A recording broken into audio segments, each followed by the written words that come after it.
Okay, everyone, we're making photograms today. So photograms are a picture made by using the photographic process, but without using a camera or negative. So just like how we were making the cyanotype prints, not with the negatives, but with the plants or other objects, that was actually a photogram. So we're going to do that same thing, but with photographic paper and the photographic chemicals and using the enlarger.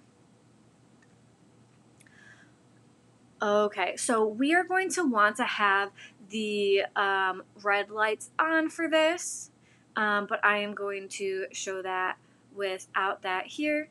So you want to make sure that the film tray is inside of there. You want to make sure that the light is going over the whole paper.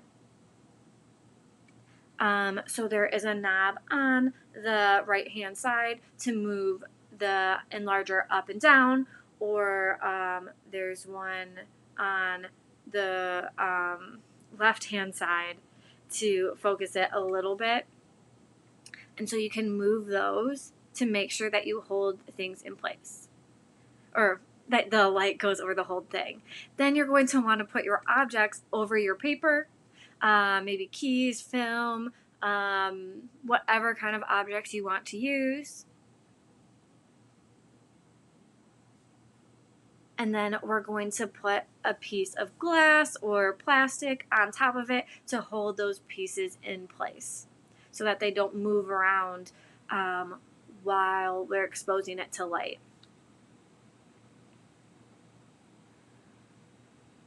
Okay, then we will press the button on the timer to expose it to light.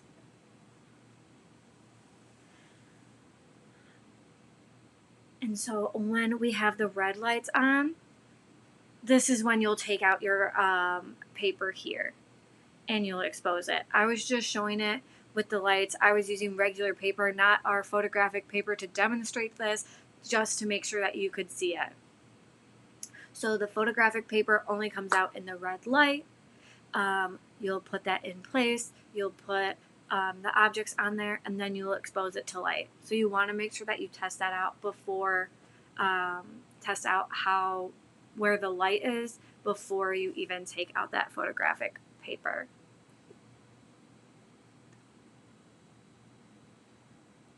Okay, so on the right hand side we have some examples of photograms. On the left hand side, I'm just showing that you'll take the paper carefully and bring it over to where the chemicals will be to develop your picture.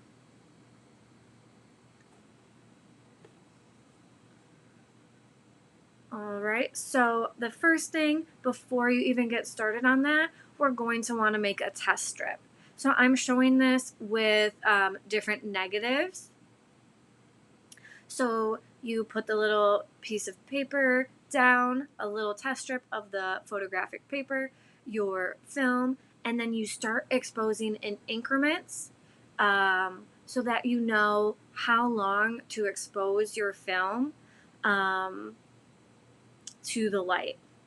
So I let the timer go through once, then I moved the cardboard over, and the one all the way to the right had the longest exposure, the one all the way to the left had the shortest exposure.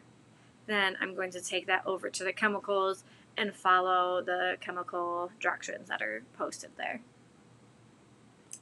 Okay, so once you're ready, you're going to make sure you have all the objects you need, and we're going to head into the darkroom, and I'm going to help you get these printed and how to use the chemical